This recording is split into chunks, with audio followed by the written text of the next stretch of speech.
Bueno, decía que en primer lugar deseo agradecer al Movimiento Euroasiático Internacional, organizador de esta conferencia, por invitarme a participar. Es un honor para mí y un placer compartir mis criterios con los colegas presentes. Estoy seguro de que ustedes conocen que Cuba fue durante 61 años una aparente república soberana, pero en realidad era un país subordinado a la política de los Estados Unidos de América, como lo son desgraciadamente con diferentes matices una buena parte de los países de América Latina todavía en la actualidad. Cuando los cubanos le tenían ganada la guerra a España por la instauración de una república independiente, Estados Unidos, con la capacidad que le caracteriza, intervino en las acciones y se adjudicó la victoria, implantando en Cuba la república mediatizada de la cual ya hablé al principio. En 1959, Cuba se liberó por la vía armada de la dictadura que la oprimía, subordinada a Washington. Todos conocen que Fidel Castro fue el iniciador del movimiento revolucionario que logró la liberación definitiva del país y el conductor hasta su desaparición física de los destinos de la nación, como principal figura dirigente del Estado y del gobierno que los dirigentes actuales del país continúan.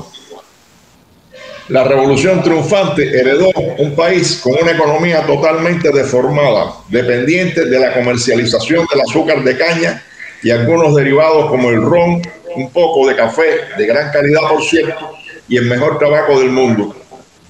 La mayor parte de estos productos los compraba Estados Unidos, dueño hasta entonces de nuestras mejores tierras, de las mayores fábricas de azúcar y de las principales industrias del país. La revolución también heredó una población en su mayoría analfabeta y una cantidad, por los datos oficiales del gobierno de puesto, superior a 600.000 desempleados, cifra enorme para una nación de apenas 6 millones de habitantes en aquel momento. La corrupción, el juego ilícito y la prostitución señoreaban en el país. El programa de la revolución triunfante era bien ambicioso. En primer lugar, asegurar la soberanía nacional, sacar al país del analfabetismo, garantizar la educación para todos, establecer la asistencia médica gratuita, crear nuevos puestos de trabajo y asegurar que todos los ciudadanos, sin excepción, pudieran disfrutar de la totalidad de los derechos de los cuales fueron privados durante tantos años. Tales aspiraciones y las medidas tomadas para alcanzarlas provocaron la ira del imperio estadounidense, quien de inmediato organizó y pagó grupos contrarrevolucionarios que hicieron todo tipo de sabotajes a nuestra incipiente economía. Armó bandas mercenarias en las montañas cubanas y organizó una expedición armada y entrenada en bases militares estadounidenses cercanas a Cuba, derrotada por el pueblo en menos de 72 horas. Las acciones antes mencionadas y otras posteriores han costado a nuestro pueblo miles de vidas, heridos y mutilados permanentes. El pueblo cubano, apoyo de la revolución, ha participado durante estos años en la batalla contra nuestros enemigos y en la construcción, a pesar de las difíciles situaciones, de una sociedad socialista con todos y para el bien de todos. El gobierno estadounidense, presidido por John F. Kennedy, estableció hace más de 60 años un bloqueo económico, financiero y comercial contra nuestro país, que dura hasta nuestros días, sostenido por cada gobierno estadounidense de turno, con el objetivo de someter por hambre y necesidades a nuestro pueblo y provocar una rebelión que propicie un cambio de régimen dirigido a la instauración de una falsa democracia que pregonan Estados Unidos y sus seguidores. En los últimos meses han tenido lugar en La Habana fundamentalmente algunas provocaciones subversivas protagonizadas por pequeños grupos mercenarios pagados por las agencias estadounidenses y su embajada en Cuba.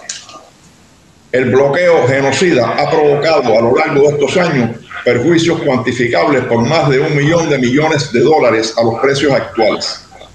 El azote de una pandemia global como la COVID-19 ha supuesto retos notables para Cuba y los esfuerzos del país para combatirla se han visto sensiblemente limitados por el bloqueo estadounidense.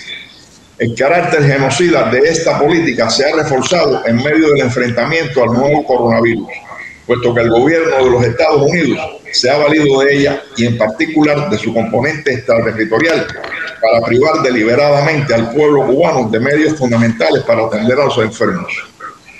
Durante el mandato del presidente Donald Trump, el bloqueo contra Cuba se reforzó hasta alcanzar niveles de agresividad sin precedentes.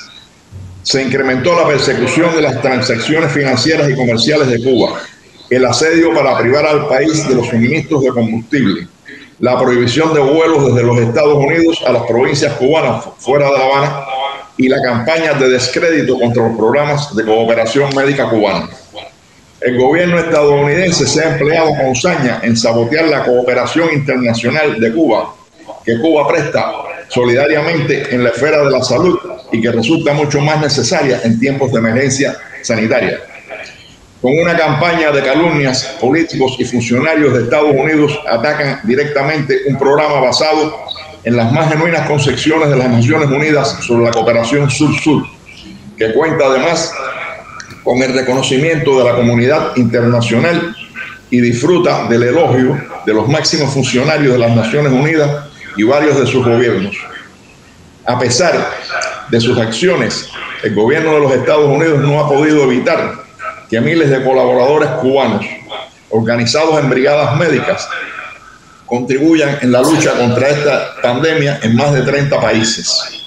A estos esfuerzos se han sumado también los más de 28.000 profesionales cubanos de la salud que ya se encontraban brindando sus servicios en otras naciones antes de la COVID-19. A las acciones anteriores se suma el ataque terrorista perpetrado contra la Embajada de Cuba en los Estados Unidos el 30 de abril de 2020. El silencio cómplice del gobierno de los Estados Unidos en esa fecha y la incapacidad de denunciar o pronunciarse públicamente ante este acto terrorista evidenciaron su compromiso con la instigación a la violencia y los mensajes de odio contra Cuba y sus nacionales, conducta que estimula la ejecución de actos de esta naturaleza.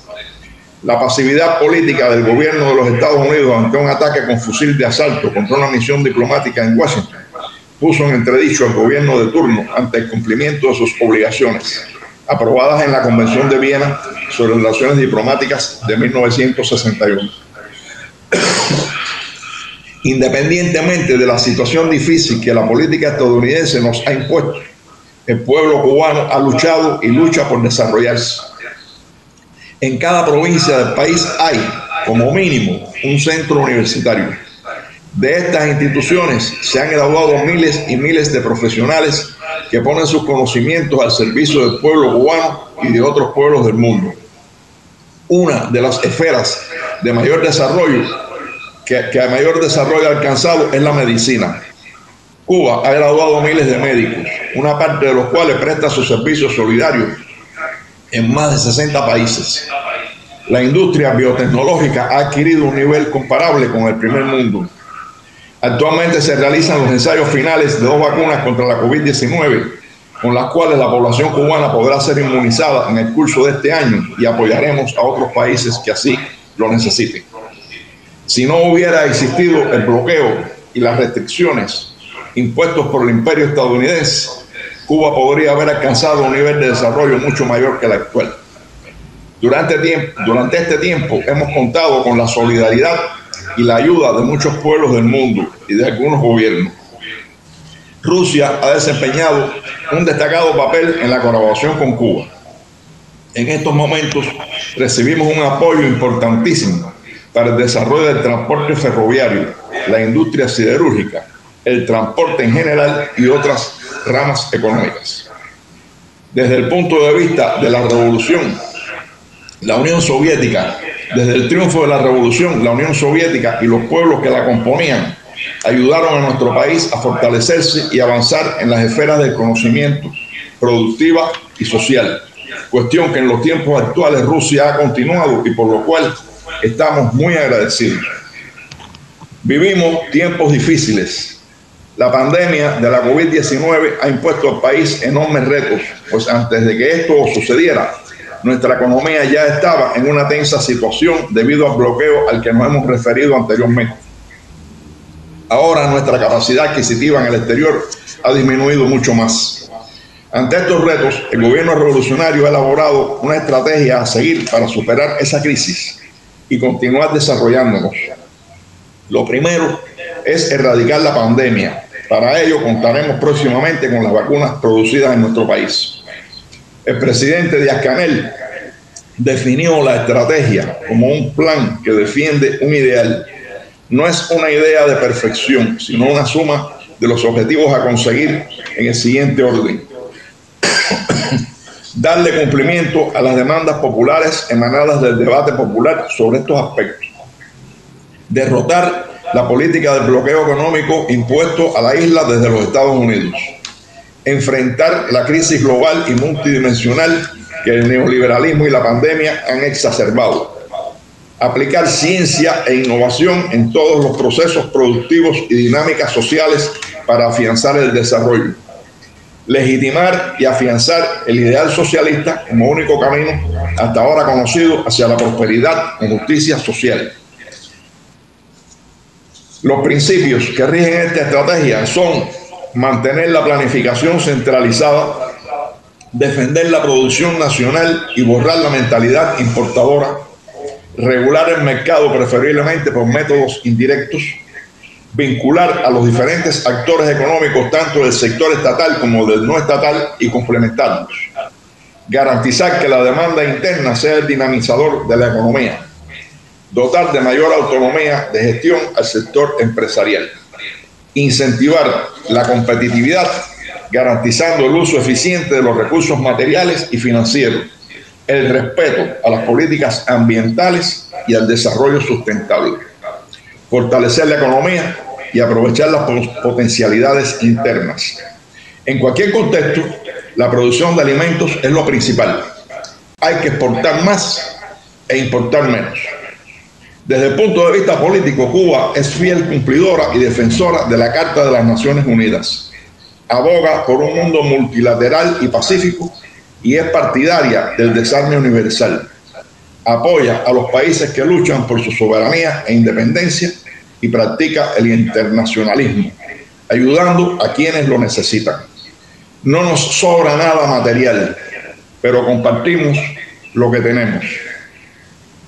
Nos sobra patriotismo y los deseos de vivir en un mundo mejor, que es posible y siempre trabajaremos para lograrlo. Muchas gracias.